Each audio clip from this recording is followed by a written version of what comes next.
Assalamualaikum warahmatullahi wabarakatuh. Izinkan saya untuk mempresentasikan makalah mata kuliah Pendidikan Agama yang diampu oleh Bapak Hadi Mulyanto SPDI MPDI. Adapun tema kali ini bab 1 yang berjudul Manusia dan Agama. Nama saya Bangun Hartaliadi, NIM 18040104 dari kelas 6J.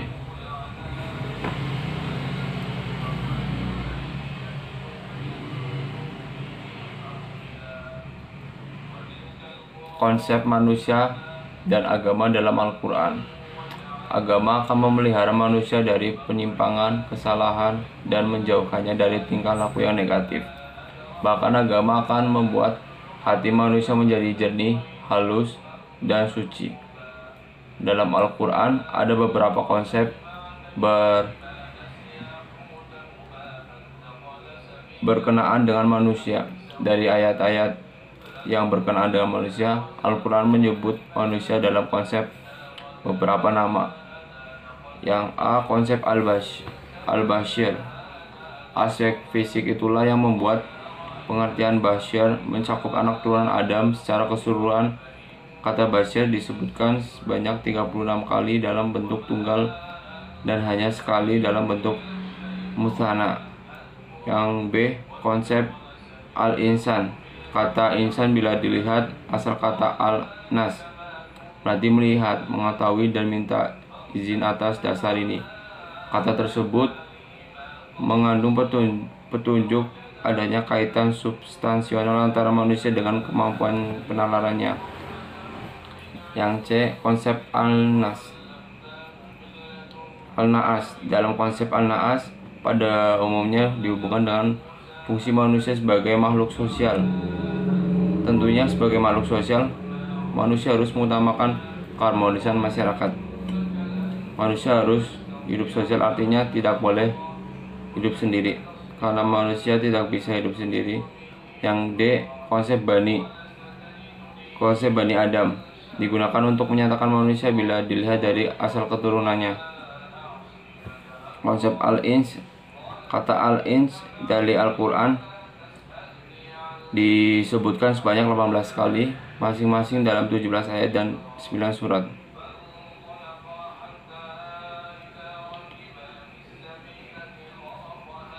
Konsep pengertian manusia dalam Al-Quran.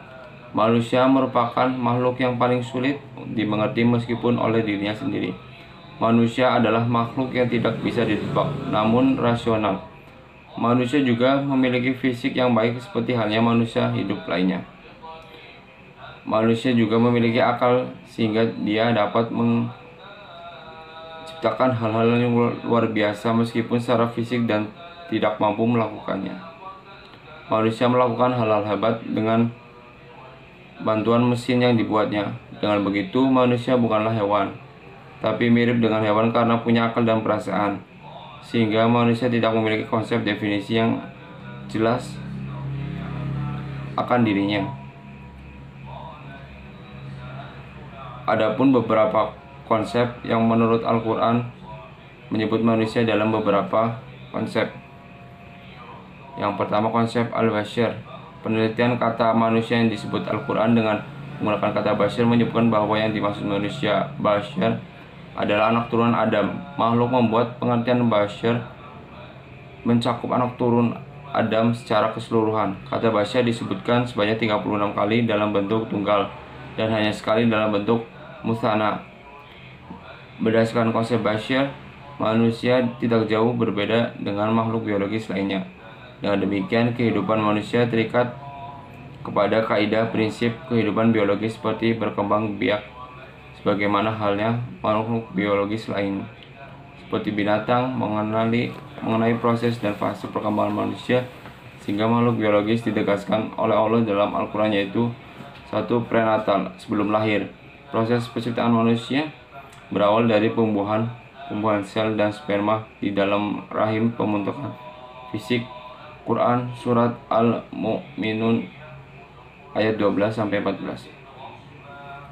Yang kedua, postnatal atau sesudah lahir. Proses perkembangan dari bayi, remaja, dewasa, dan usia lanjut sebagaimana dalam surat Al-Mu'min ayat 67, yang artinya dialah yang menciptakan kamu dari tanah, kemudian dari setetes air mani, sesudah itu dari segumpal darah, kemudian dilahirkannya kamu sebagai anak, kemudian kamu dibiarkan hidup supaya kamu sampai kepada masa dewasa, kemudian dibiarkan kamu hidup sampai tua.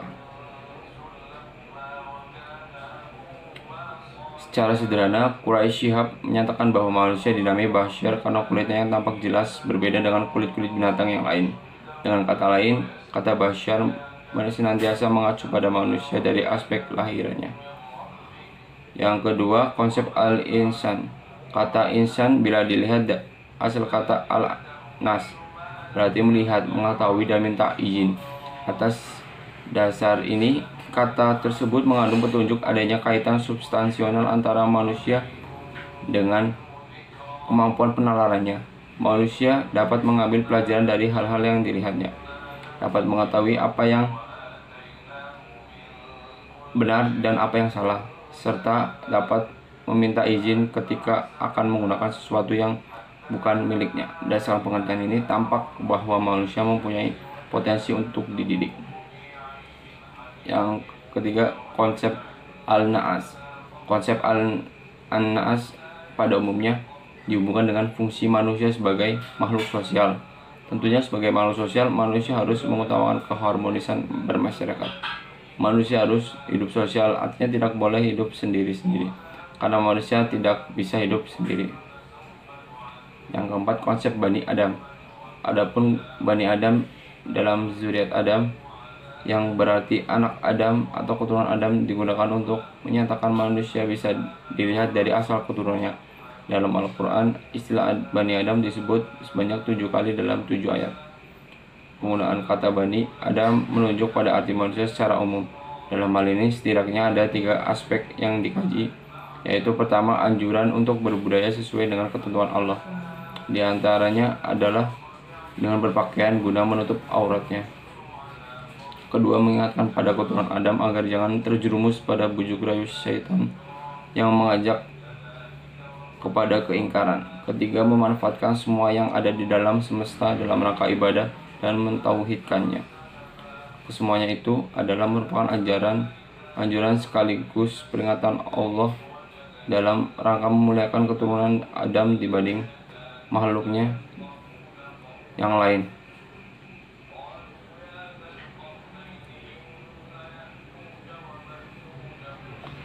Yang kelima, konsep al-ins. Kata al-ins dalam Al-Quran disebutkan sebanyak 18 kali, masing-masing dalam 17 ayat dan 9 surat.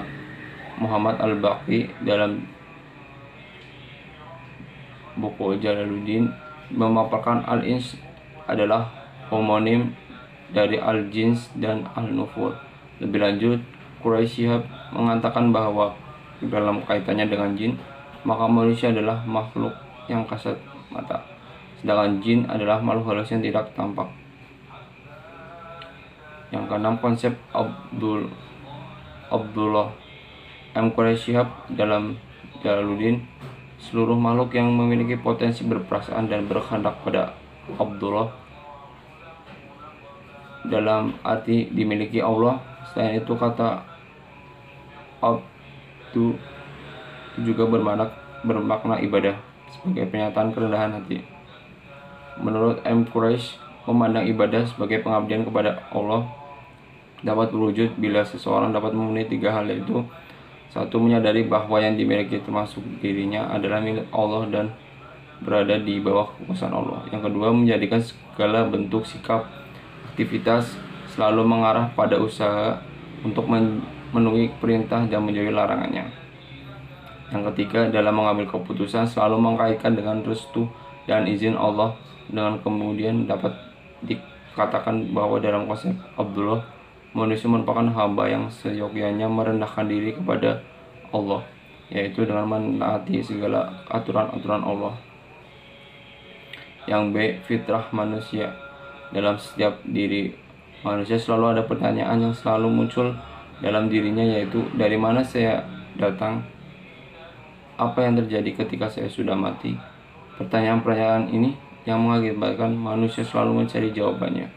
Mencari jawaban dan selalu ingin tahu merupakan fitrah manusia, yaitu hal yang sudah ada dan berdasar di dalam hidup manusia. Para ahli teologi Islam mengatakan bahwa fitrah adalah suatu hal yang dibekalkan Allah kepada setiap manusia, karena ciri-ciri sesuatu yang bersifat fitri adalah tidak dipelajari. Ada pada manusia yang tidak berkurang, yang tidak terkurung oleh batas-batas teritorial dan massa, dan tidak ada pernah hilang. Hal-hal dasar yang mengakibatkan manusia sering mencari disebabkan karena menurut Al-Quran manusia terdiri atas satu ruh dan jiwa, al-ruh dan al-nafs. Banyak ulama yang menyamakan pengertian antara ruh dan jasad. Ruh berasal dari alam arwah yang memerintahkan dan menggunakan jasad sebagai alatnya, sedangkan jasad berasal dari alam ciptaan yang dijadikan dari unsur materi. Tetapi para ahli sufi membedakan ruh dan jiwa. Ruh berasal dari tabiat ilahi dan cenderung kembali ke asal semula. Ia selalu dinisbahkan kepada Allah dan tetap berada dalam keadaan suci. Karena ruh bersifat kerohanian dan selalu suci, maka setelah ditiup Allah dan berada dalam jasad, ia tetap suci. Ruh di dalam diri manusia berfungsi sebagai sumber moral yang baik dan mulia.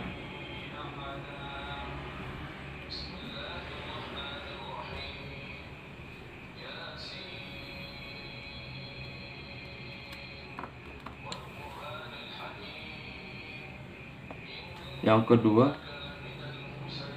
akal.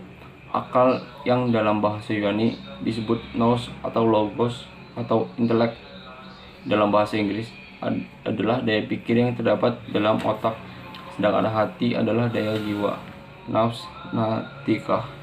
Daya jiwa berpikir yang ada pada otak di kepala disebut akal, sedangkan yang ada pada hati di dada disebut zauq. Karena itu ada dua sumber pengetahuan, yaitu pengetahuan akal ma'rifat akliyah dan pengetahuan hati ma'rifat qobliyah. Kalau para filsuf mengunggulkan pengetahuan akal, para sufi lebih mengunggulkan pengetahuan hati atau rasa. Yang ketiga, hati al-qalbu. Hati atau sukma, terjemahan dari kata bahasa Arab kolbu. Itu sebenarnya terjemahan yang tepat dari kolbu adalah jantung, bukan hati atau sukma.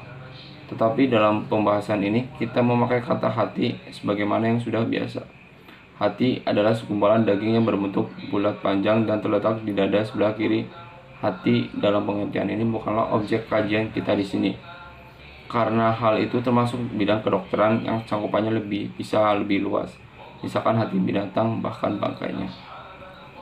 Adapun yang masuk di sini hati dalam arti yang halus, hati nurani, daya pikir jiwa yang ada pada hati di rongga dada, dan daya pikir itulah yang disebut dengan rasa yang memperoleh sumber pengetahuan hati.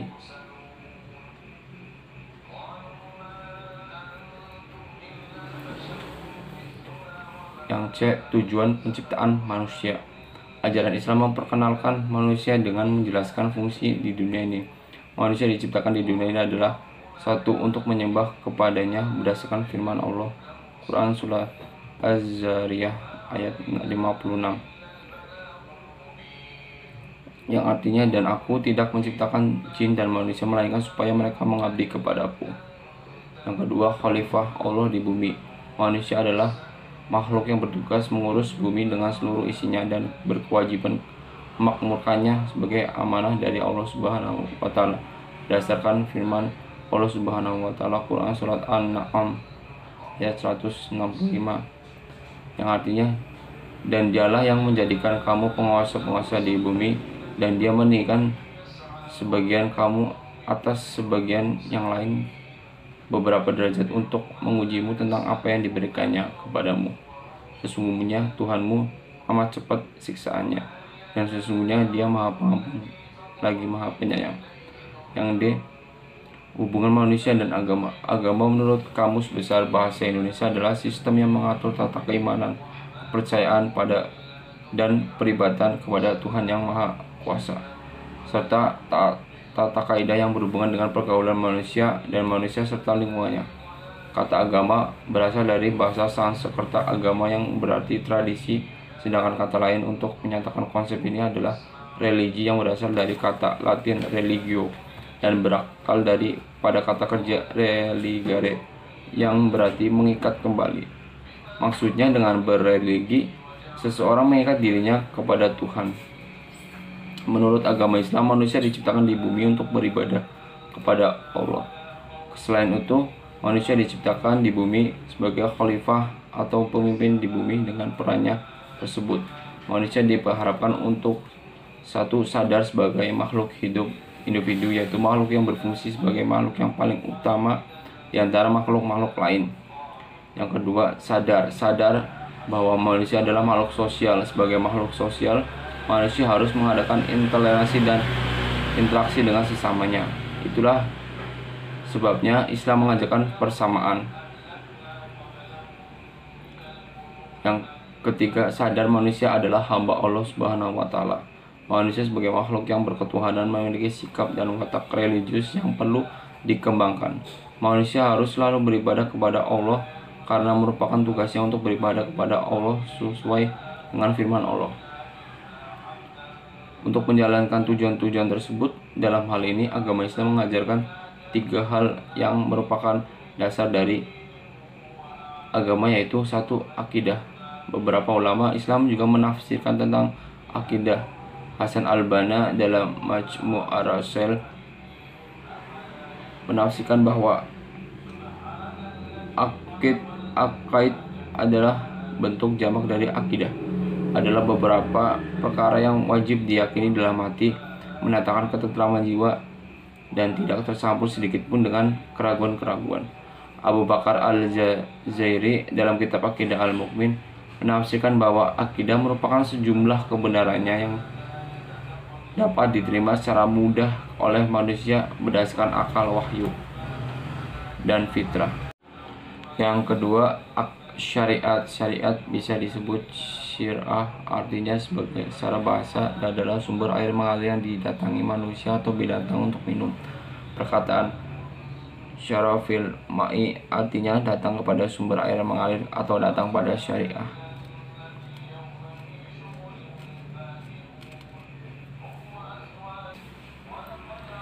Pembagian syariat Islam, hukum yang diturunkan melalui Nabi Muhammad SAW untuk segenap manusia dibagi menjadi 3 bagian. 1. Ilmu tauhid, yaitu hukum atau peraturan-peraturan yang berhubungan dengan dasar-dasar keyakinan agama Islam yang tidak boleh dilakukan dan harus benar-benar menjadi keimanan kita. 2. Ilmu akhlak, yaitu peraturan-peraturan yang berhubungan dengan pendidikan dan penyempurnaan jiwa. Yang ketiga, ilmu fikih, yaitu peraturan-peraturan yang mengatur hubungan manusia dengan Tuhannya dan hubungan manusia dengan sesamanya. Yang ketiga, akhlak. Akhlak secara terminologi berarti tingkah laku seseorang yang didorong oleh suatu keinginan secara sadar untuk melakukan sesuatu perbuatan yang baik. Akhlak merupakan bentuk jamak dari kata khuluq, berasal dari 3 bahasa Arab yang berarti perangai, tingkah laku, atau tabiat. Akhlak yang baik adalah 1. Jujur, 2. Berperilaku baik, 3. Malu, 4. Rendah hati, 5. Murah hati, 6. Sabar. Sedangkan akhlak yang buruk adalah 1. Mencuri, 2. Iri hati, 3. Membicarakan kecelakaan orang lain, 4. Membunuh, 5. Membunuh segala bentuk tindakan yang tercela dan merugikan orang lain. Dasar-dasar Islam di atas inilah menerangkan dan mengatur tentang bagaimana manusia melaksanakan kewajiban di muka bumi agar dalam hal ini agama Islam merupakan suatu pengatur kehidupan yang harus dijalankan setiap pemeluknya agar dapat melaksanakan tugas-tugasnya di muka bumi ini dengan baik, sehingga hubungan antara manusia dan agama sebagai pengatur kehidupannya diharapkan menjadikan manusia sebagai manusia yang lebih baik bagi semuanya dan sesamanya. bagi alam sekitarnya dan bagi dirinya sendiri. Kesimpulan, dalam Al-Quran ada beberapa konsep berkenaan dengan manusia, yaitu konsep al-bashir, konsep al-insan, konsep al-na'as, konsep Bani Adam, konsep al-ins, konsep Abdullah. Manusia merupakan makhluk Tuhan yang paling sempurna karena manusia memiliki segala unsur dari makhluk hidup lainnya ditambah akal pikiran. Demikianlah presentasi makalah ini saya sampaikan. Kurang lebihnya mohon maaf, dan barangkali ada yang bertanya dipersilakan. Berhubung tidak ada yang bertanya, saya cukupkan sekian. Bila taufik wal hidayah. Wassalamualaikum warahmatullahi wabarakatuh.